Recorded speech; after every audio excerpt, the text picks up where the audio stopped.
James Walker stepped out of the tall glass building where he had just finished an exhausting investor meeting. His head was heavy with numbers, deals, and decisions. The cool evening air hit his face, and he was glad to be done for the day. His black luxury car waited at the curb, polished so much that it reflected the streetlights. His driver, Thomas, stepped forward, opened the back door, and gave a small nod. James stepped inside without looking around much, ready to finally relax in the quiet of the ride home. As he sat back against the leather seat, he opened his mouth to greet Thomas, but before he could say a word, the seat beside him shifted. Someone had slid into the car from the other side without warning.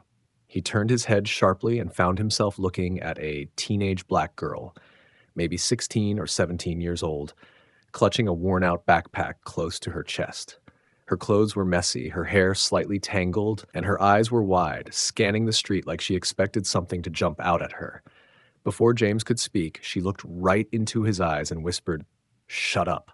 The words were firm but not rude. They carried a sense of urgency that made him freeze. He had never been told to be quiet in his own car, but something in her voice made him obey without thinking. Her breathing was fast, like she had been running. She slid down low in the seat, almost crouching, and kept looking out of the tinted window. James glanced up toward the front, and Thomas was watching in the rearview mirror with confusion. James was about to ask what was going on, but the girl shook her head quickly, her lips pressing together, silently begging him not to speak. Outside, the street looked normal at first, but then James noticed a black SUV slowly passing by.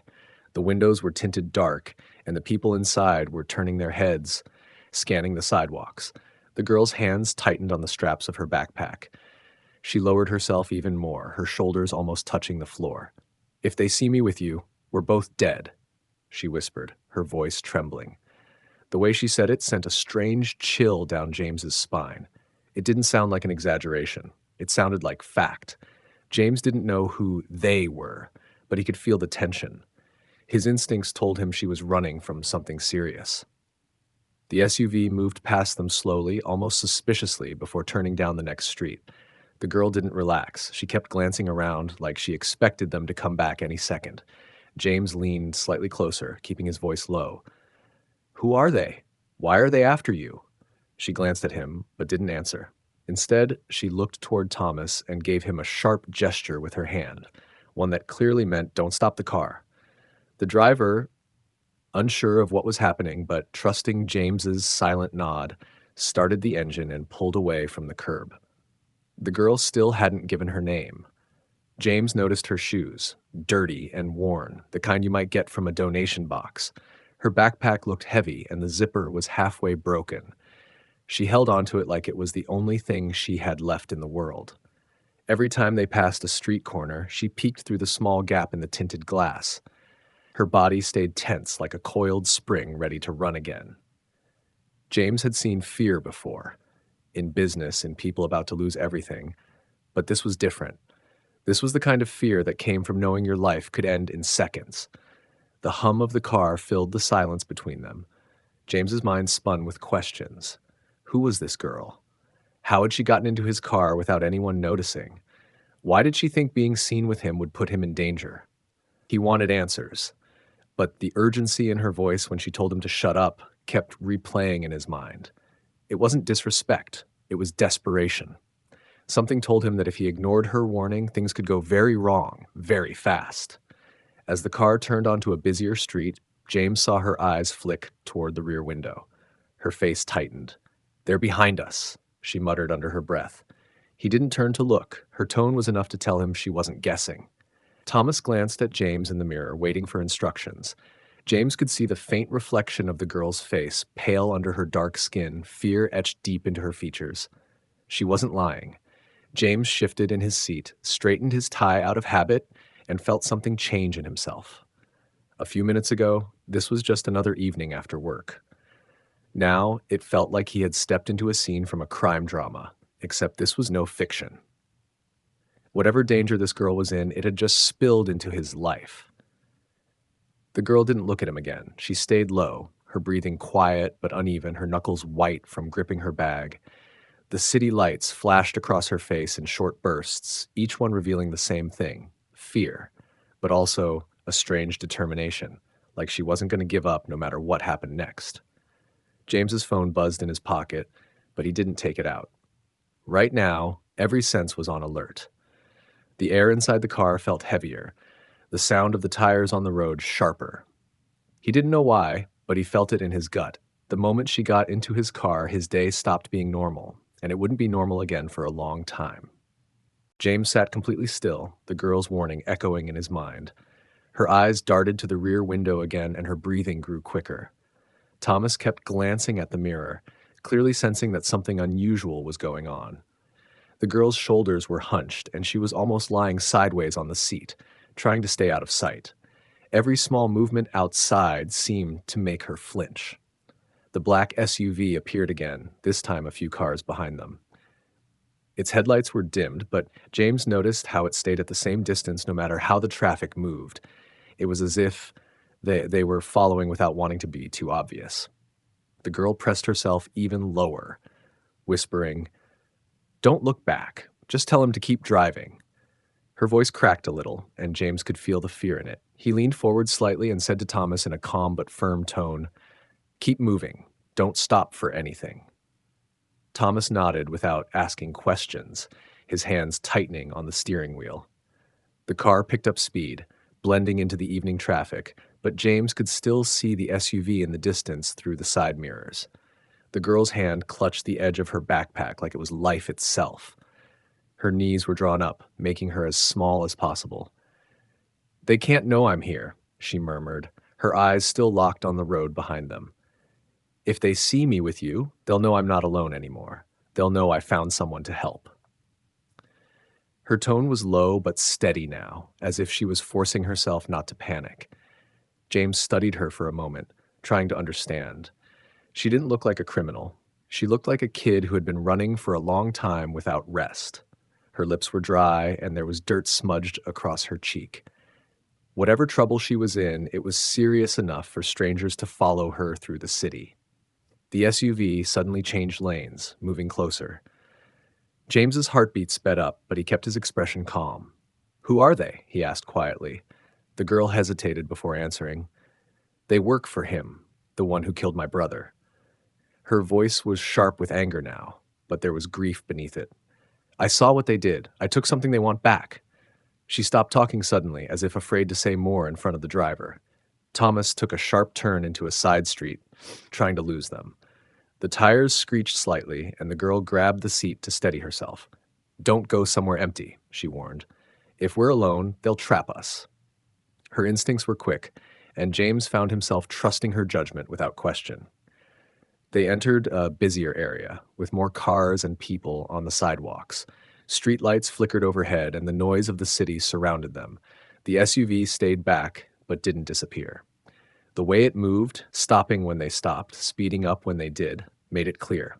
They were being tailed. James sat back, his mind racing. He had been in dangerous negotiations before, but this was different. There was no contract, no meeting table, no lawyers. This was raw danger on the streets, and it was happening right now. He glanced at the girl, who was still crouched low, and thought about how quickly his evening had changed. One moment he was stepping into his car to go home. The next he was protecting a stranger from an unknown threat. The girl finally looked up at him, her eyes glistening in the dim light. "Please," she said softly, "don't hand me over to them. I didn't do anything wrong. I can't let them win." Her words carried a weight that made James believe her. She wasn't just running for her life, she was carrying something worth risking everything for. Thomas slowed down as they approached a red light. The girl immediately tensed and hissed, "Don't stop here too long. They'll try to box us in." Her urgency was so convincing that James told Thomas to take the next turn before the light. They cut through a narrow road lined with small shops, the smell of street food briefly filling the car. In the side mirror, James caught another glimpse of the SUV. It was still there, still watching. Whoever they weren't giving up easily. The girl sat upright for a moment, scanning the streets, then ducked back down. "They're not just after me," she said quietly. "They don't leave witnesses. If they think you know anything, they'll come after you too. James felt the meaning of her words settle in his chest.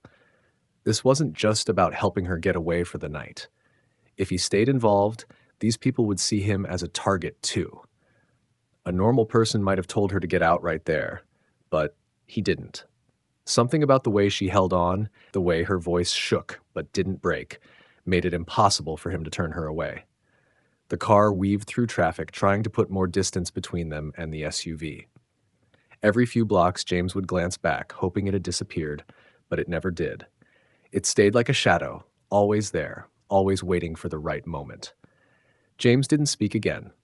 He could tell the girl was gathering her thoughts, maybe deciding how much she could trust him. Her silence wasn't empty. It was filled with tension, with the sound of her breath and the hum of the engine. Outside, the city kept moving as if nothing was happening, but inside the car, every second felt like it was holding its breath. When the SUV finally slowed and turned onto another road, the girl didn't relax right away. "They'll be back," she said. "They never stop until they get what they want." Her voice was so certain that James believed her without question. The car continued through the glowing streets, the sound of distant horns echoing in the background. James had no idea what he had just stepped into, but one thing was clear. This wasn't over, and the night had only just begun. The SUV appeared again in the distance, turning onto their street like a predator finding its prey. The girl's eyes locked on it instantly, her voice sharp and urgent. "Tell him to drive! Now!" she hissed, gripping her backpack so tightly her knuckles turned white. James didn't waste a second. "Thomas, faster!" he ordered. The engine roared as the car surged forward, weaving between slower vehicles.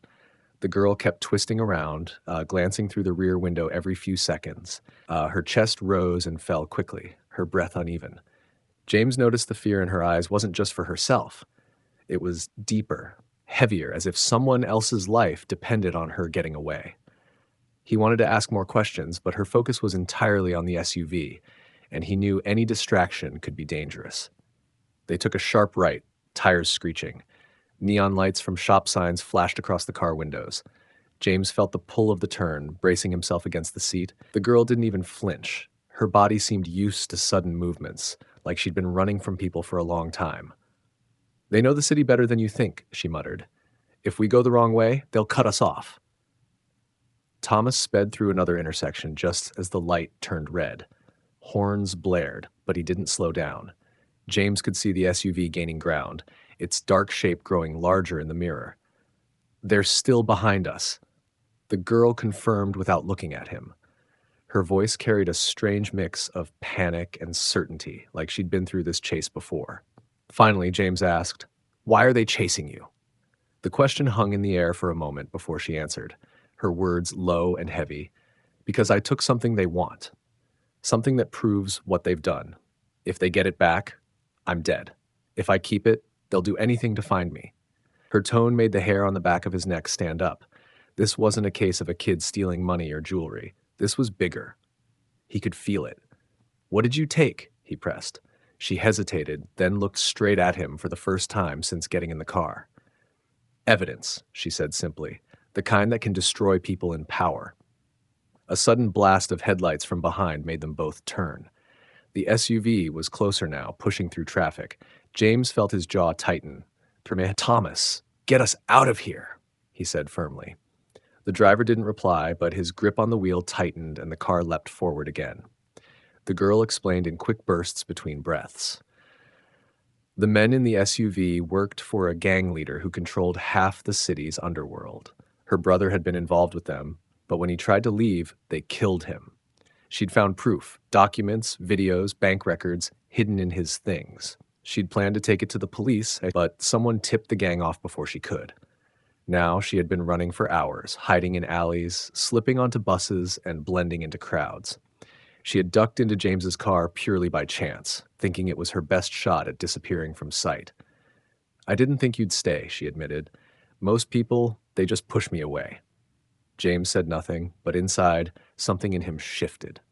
He thought about the dozens of times in his life he had avoided trouble to protect his business image. But now, sitting next to this frightened yet determined girl, he felt a pull to do the opposite, to step into the trouble and face it head on. The SUV tried to overtake them from the left, but Thomas swung the car into a tighter lane, forcing the pursuers to slow. They sped past small restaurants and dark alleys, the lights of the city streaking by in a blur. The girl finally sat up straighter, her eyes still scanning the streets, but with less panic. If we can get to a crowded area, they won't try anything. Too many witnesses, James nodded. Thomas, head toward Market Square. The driver immediately adjusted course, taking a series of turns that led them toward one of the busiest parts of the city. The traffic grew heavier, and the sounds of the street, music, vendors calling out, car horns, began to fill the air. The SUV stayed back but didn't disappear. It was clear they were waiting for a quieter moment. James realized the girl's plan made sense, but it wasn't a permanent solution. Eventually, they'd have to stop, and when they did, those men would be ready. He turned to her.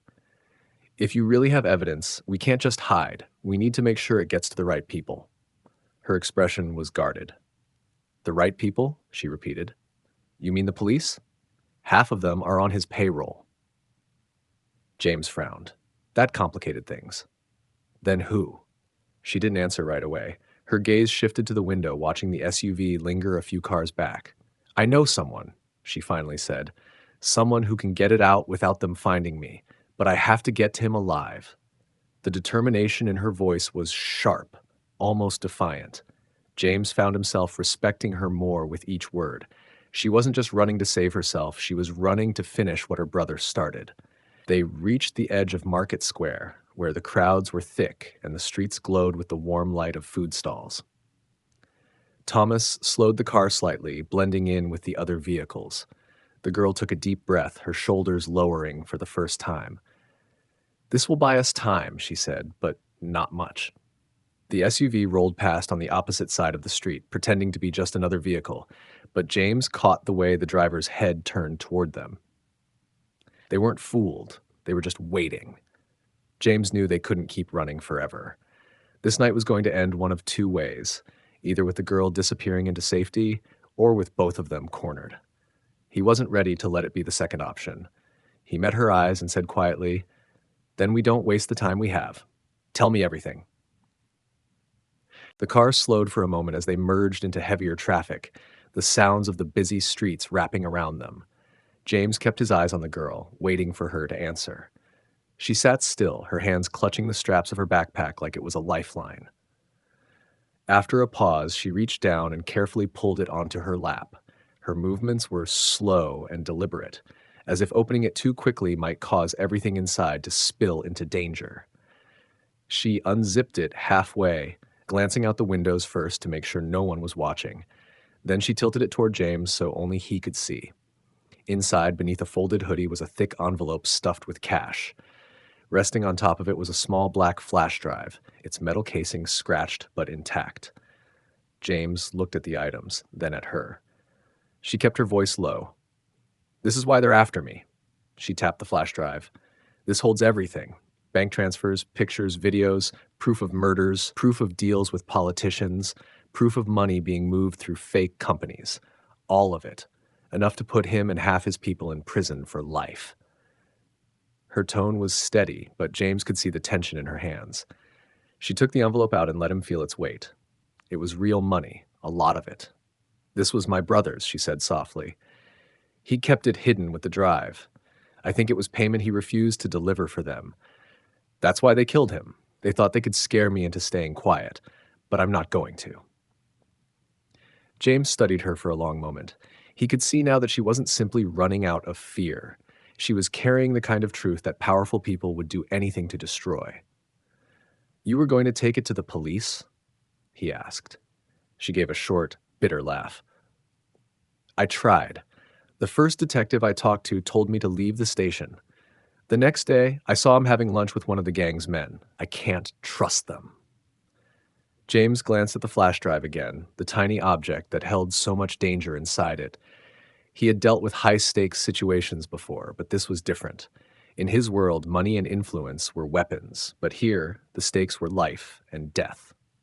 The girl zipped the backpack again, hiding everything away. I was going to meet someone today, she continued. A journalist. He's been writing about them for months, but nobody believes him because he doesn't have hard proof. I was supposed to give this to him. She took a shaky breath. But before I could get there, they found me. I've been running ever since. James leaned back in his seat, his mind racing. And you think they know exactly what you have? She nodded without hesitation. They knew my brother had something on them. When they couldn't find it in his place, they came after me. They've been following me for days, but today they got too close. Outside the window, the crowd of Market Square moved like a river, people weaving between food stalls and shop entrances. The noise and lights provided some cover, but James knew it was temporary. If they catch you, he said slowly, they'll take the drive, the money, and you won't make it out alive. She didn't respond right away, but her eyes told him she already knew that. Then she said, "That's why I can't stop. Not until I get this into the right hands. My brother died trying to get this out. If I give up now, he died for nothing." Her words carried a weight that made James look at her differently. She wasn't just some frightened teenager who had stumbled into his life. She was fighting for something bigger, something that could shake the foundations of dangerous men's power. James's gaze drifted to the street outside. He thought about his own life, about the comfort and security he had built over the years. He had always believed in staying away from trouble, keeping his hands clean. But here was trouble, sitting right next to him, and turning away from it suddenly felt impossible. He asked her one more question. "What's on that drive? Have you seen it yourself?" She nodded slowly. "Yes. I wish I hadn't, but I have. It's worse than you can imagine. They don't care who gets hurt, women, children, anyone in their way. They're nothing to them." Her jaw tightened as she spoke, her voice gaining strength. "And that's why I'm not letting them take it back." James felt something shift inside him. She wasn't asking for pity, she was asking for help. The kind of help that could cost him everything if he said yes. But there was no hesitation in her eyes, only resolve. The hum of the engine and the murmur of the city filled the silence between them.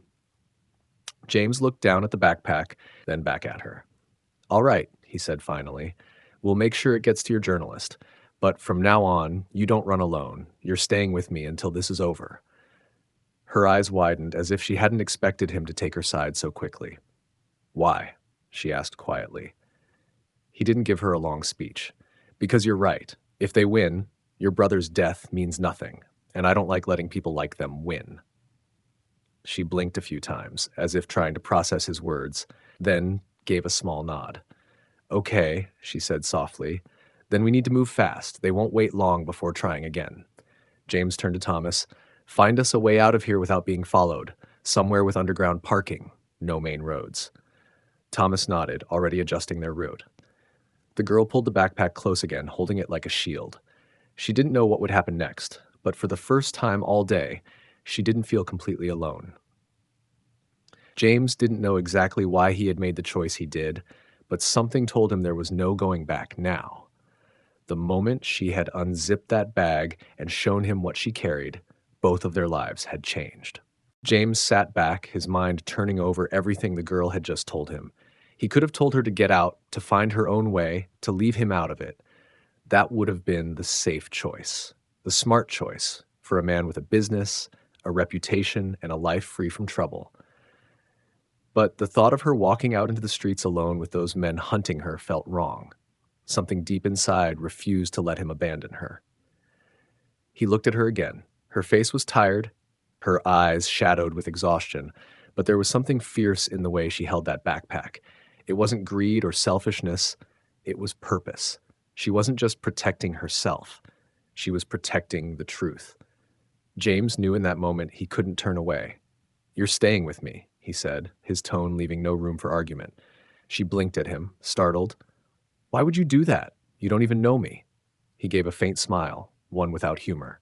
"I don't need to know you need help. And I'm not the kind of man who watches someone get hunted and does nothing." She studied him for a moment as if trying to decide if he was serious. Then she gave a small nod, almost like she was accepting a deal she hadn't expected. James turned toward the front. "Thomas, take us to the penthouse. Use the underground garage. No public stops." Thomas didn't ask why. His years of working for James had taught him that when his employer spoke in that tone, it was best to just follow instructions.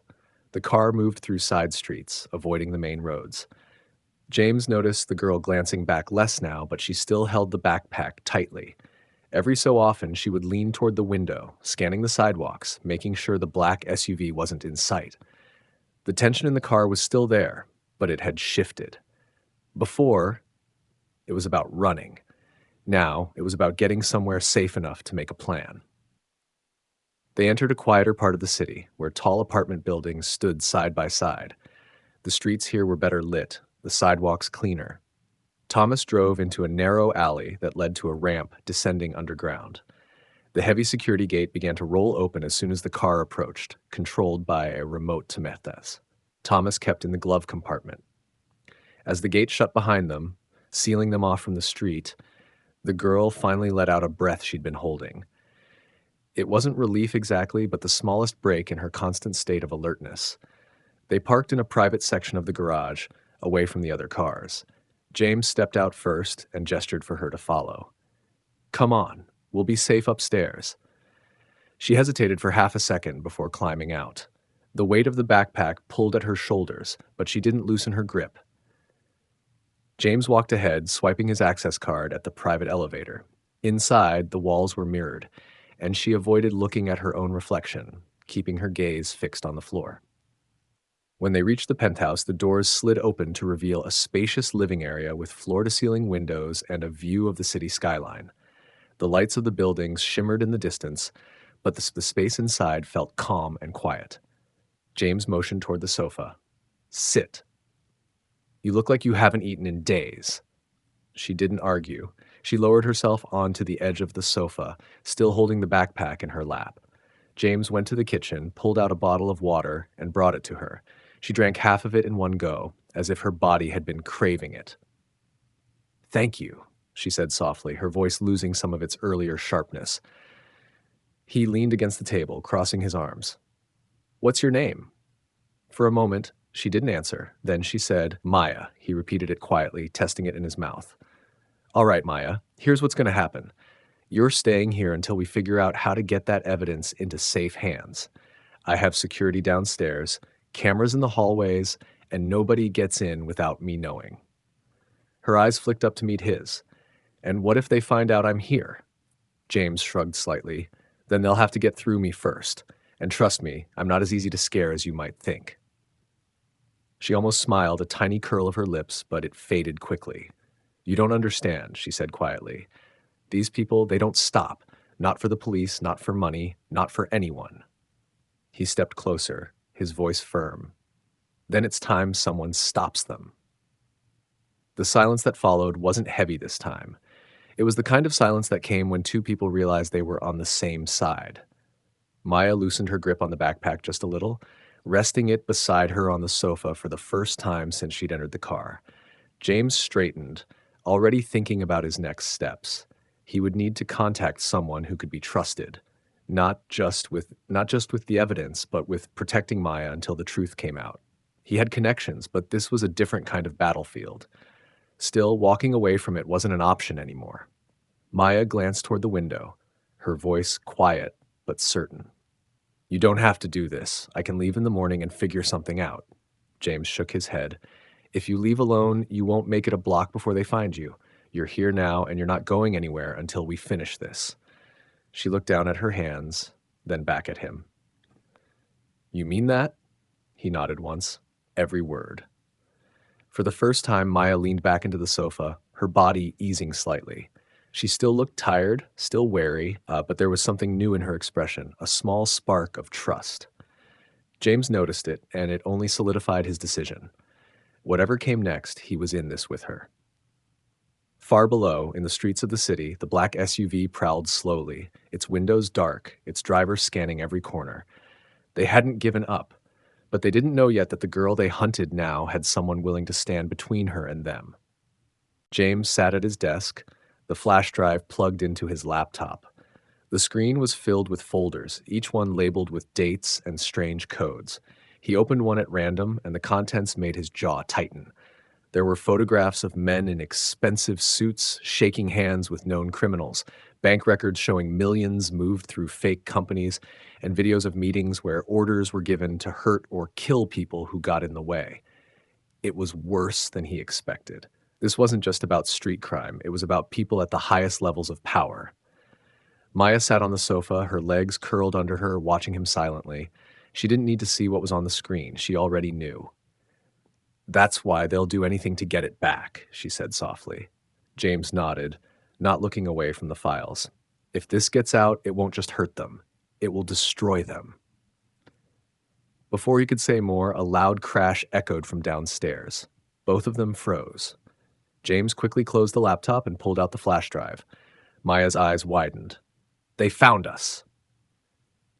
She was already on her feet, clutching her backpack. The sound of heavy footsteps came from the building's hallway. James moved to the security panel on the wall and switched to the live camera feed. On the screen, masked men were trying to break through the glass doors of the lobby. The building's security guards were shouting, but the intruders were forcing their way in.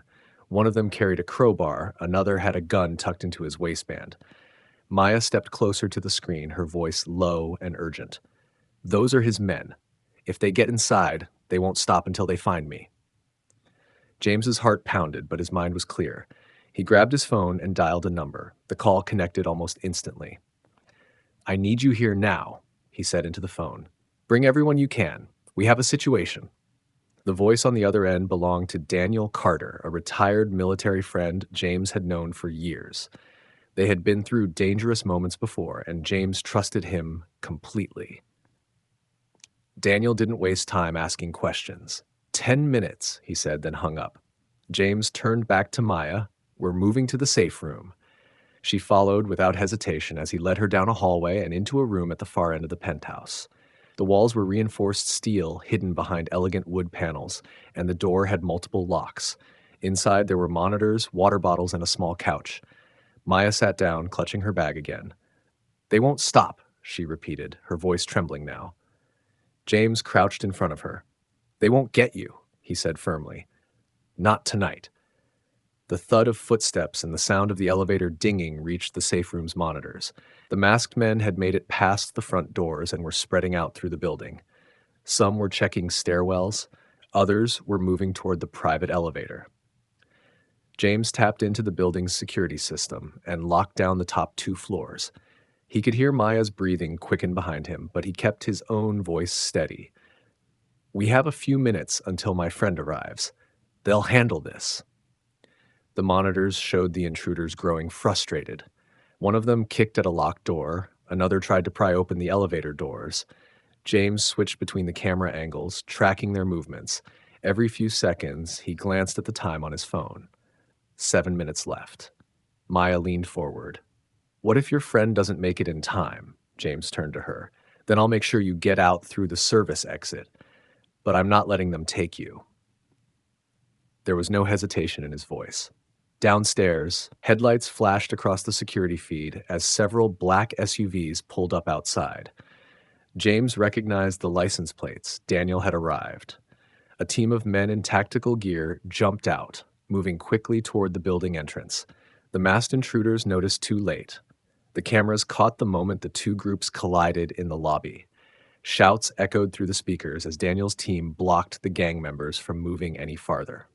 A struggle broke out, and several of the masked men were tackled to the ground. Others tried to run, but they were cut off at the doors. James opened the safe room door and stepped into the hallway. "It's over," he called to Maya. She stood, still holding the backpack, her eyes darting around as if expecting an ambush. When they reached the living room, Daniel was already there, brushing off his jacket. "You sure know how to make a night interesting," he said to James with a half smile. James shook his hand. "Thanks for coming." Daniel glanced at Maya, then at the backpack. "So this is what all the trouble's about?" James nodded. "This is Maya. She's got something that needs to get to the right people, without anyone killing her for it." Daniel's expression hardened. "Then we keep her here until we move it. I'll post 2 men outside the door and rotate them through the night." He looked at Maya directly. "You're safe for now." Maya lowered her shoulders slightly, though she still looked tense. "For now," she repeated. She knew they hadn't won yet. The leader of the men outside wasn't here tonight, but he wouldn't stop sending others. James walked her back to the sofa. "You'll sleep here tonight," he said. "Tomorrow, we start making calls." She hesitated, then finally set the backpack on the table. It was the first time she had let it leave her hands. Daniel's men spread out through the apartment, checking windows and hallways. Outside, the flashing lights of police cars began to fill the street as officers arrived to take the captured intruders into custody. But James could see in Maya's eyes that she wasn't fooled. The real fight was still ahead. As the night quieted, James returned to his desk, the flash drive in his hand. He looked at Maya, who was finally leaning back against the cushions, exhaustion pulling at her features. He knew she might not sleep, not with the memory of masked men breaking into the building fresh in her mind. But at least for tonight, she wasn't alone. He slid the flash drive back into his pocket and made himself a silent promise. No matter what it cost him, he would see this through to the end. The sound of sirens grew louder outside as police cars surrounded the building. From the balcony, James could see flashing blue and red lights bouncing off the nearby walls. Daniel stood near the door, speaking into his earpiece, making sure his men stayed alert. Maya sat on the edge of the sofa, the backpack back in her arms, her body tense even though the immediate danger had passed. James moved to her side. "They won't get in again tonight," he said, but his voice carried the weight of someone who knew the threat wasn't over. She glanced at him, her lips pressed together, and gave a small nod. "Their boss wasn't here. He's still out there," she replied quietly. Down in the lobby, the police were questioning the captured gang members. Through the live camera feed, James could see them avoiding eye contact, refusing to speak. They knew that even if they were arrested, someone would try to get them out before the night was over. Daniel joined James at the monitor. "They're foot soldiers," Daniel said. "Replaceable. Their leader is the one we have to worry about." Maya looked between them. "Then what do we do? If we wait too long, he'll send more men, and next time they might not fail." Her voice was calm, but there was a tightness in it, like she was forcing herself to stay in control. James leaned forward, resting his elbows on his knees. "We make sure the evidence gets to someone who can't be silenced. You said there's a journalist who can help?" She nodded. "His name is Carter Bell. He's been digging into them for months, but he's careful. We have to get to him without anyone following." Daniel crossed his arms. "If they've already spotted you in public, getting to him won't be easy, but it's not impossible. I can move you in one of our secure vehicles, no plates, no trackers." James nodded in agreement. "We do it tomorrow morning, before they regroup." The tension in the room was thick. Outside, the hum of the city night continued, but inside the penthouse, every sound felt sharper. A sudden knock on the door made Maya flinch. One of Daniel's men called out, "Clear. It's the police. They want to speak with you." James opened the door, letting two uniformed officers in. They asked questions about what had happened, writing notes as James explained the break-in. When they asked if anything was stolen, James said no, but gave no details about the backpack or the flash drive. The fewer people who knew, the better. After the officers left, Daniel locked the door behind them. "They'll file their report, but don't count on them keeping those men in custody for long," he warned. Maya's hands tightened on the bag. "Then we really don't have much time." Hours passed slowly. Daniel's men stayed on guard while James tried to map out the safest route to meet Carter Bell. Maya sat in silence for a long while, then finally spoke. "When I was younger, I thought the city was safe.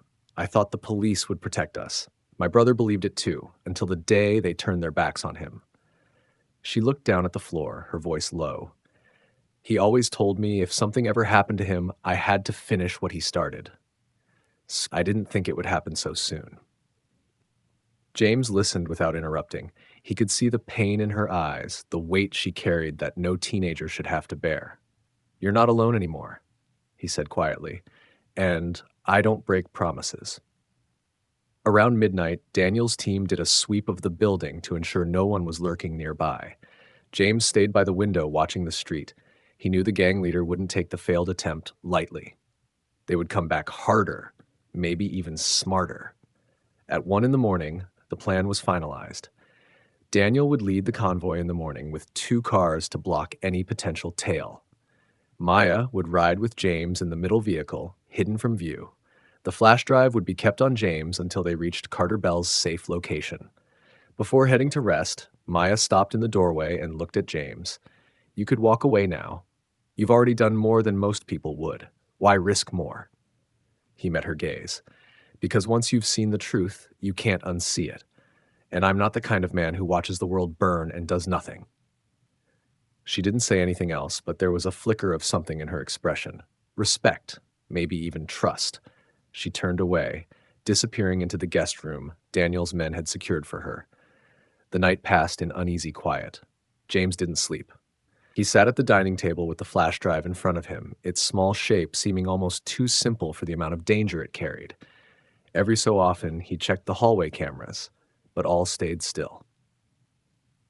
When dawn finally began to lighten the sky, James felt a strange calm. The confrontation last night had been intense, but it was only a preview of what was to come. The real fight, the one that could bring down dangerous men and save Maya's life, was waiting for them in the hours ahead. Daniel came in with coffee, setting a cup down in front of him. "We move in 1 hour," he said. James nodded, glancing toward the guest room door. "Make sure she's ready. This ends today, one way or another." Outside, the city was waking up, unaware that in one high-rise apartment, plans were being made to strike at the heart of its most dangerous criminals. Inside, James tightened his grip on the flash drive, silently vowing that the next time those men came looking for Maya, they would be the ones running. The sun had barely risen when Daniel's convoy rolled out of the underground garage. The streets were quieter than usual, the early morning light casting long shadows across the city. James sat in the back seat of the middle vehicle, the tinted windows hiding him and Maya from view. She had her backpack on her lap, her arms wrapped tightly around it, while the flash drive rested in James's jacket pocket. Daniel's voice came over the small radio in the car. "All clear so far. Stay sharp. If we see anything suspicious, we change the route immediately." The driver nodded, his eyes scanning the mirrors every few seconds. James kept his gaze forward, but his mind was racing. The entire plan depended on reaching Carter Bell without being followed, and he knew the gang leader would be desperate enough to try anything. The convoy moved steadily, taking back streets and avoiding main intersections. At first, it seemed too easy. No sign of the black SUV or any other tail. But as they passed a deserted warehouse, James caught sight of a motorcycle in the side mirror. It was keeping its distance, but following every turn. "We've got company," James said into the radio. Daniel's voice came back, calm but firm. "I see it. Keep going. Don't panic." The lead car slowed slightly, forcing the motorcycle to either overtake or drop back. Instead, it pulled to the side and disappeared down an alley. Maya's eyes followed it. "That's one of them," she whispered. "They're not alone." They pushed on, weaving through the city, but tension grew with every block.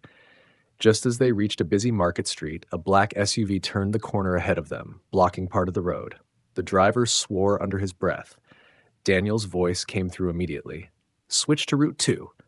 Now!" The convoy made a sharp turn, cutting through a narrow lane between two buildings. For the next 15 minutes, it was a tense game of evasion. James could feel Maya's pulse racing through the way she gripped her backpack. Finally, Daniel's voice came through again.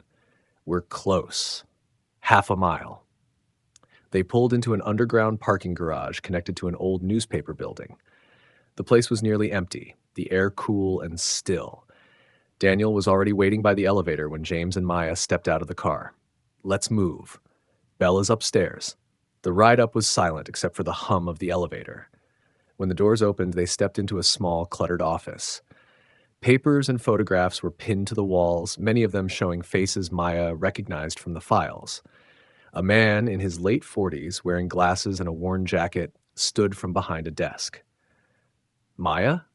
he asked, his voice cautious but kind. She nodded and stepped forward, pulling the flash drive from James's hand.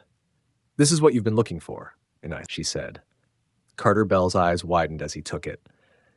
"If this is real, it's everything I need to bring them down." "It's real," James said firmly, "but you need to move fast. They've been chasing her for days, and they won't stop until this is gone, or she is." Bell plugged the drive into his computer and began scrolling through the files. With every new folder he opened, his expression grew more serious. This this is enough to not only expose them, but to get convictions. I can have this sent to multiple networks and safe servers within the hour. Even if they try to stop me, it'll already be everywhere. Maya let out a shaky breath, her shoulders lowering for the first time in days.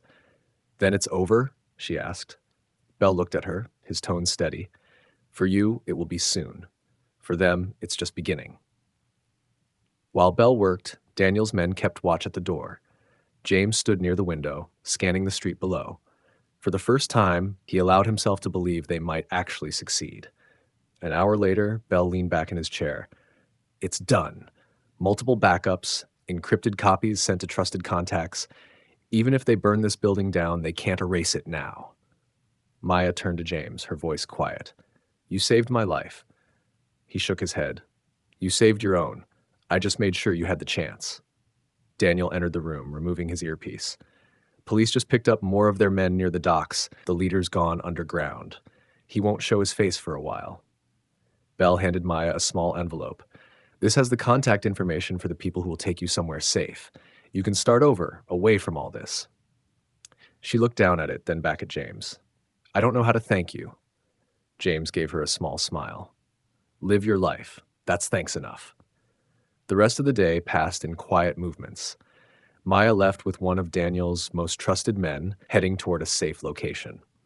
James stayed behind, watching her go, a strange mix of relief and sadness settling over him. She had walked into his life by chance, but in that short time she had reminded him of something he had almost forgotten, that some fights are worth stepping into, no matter the risk. 2 weeks later, James was in his office when a news alert flashed across his computer. Multiple politicians, business owners, and gang members had been arrested in a massive coordinated operation. The evidence against them was overwhelming. The photo in the article showed Carter Bell speaking to reporters, but James knew the real hero was a young girl who had refused to be silenced. That evening, his phone buzzed with a message from an unknown number. It was a single line, I'm safe. Thank you. He smiled faintly, leaning back in his chair. The city outside was still full of noise, Kermath still full of problems, but for one person at least, things had changed. James closed his eyes for a moment, letting the quiet fill the room. He had stepped into the middle of a dangerous story and walked away with more than he expected. Not money, not recognition, but the simple satisfaction of knowing that when someone needed him most, he hadn't turned away. And for him, that was enough.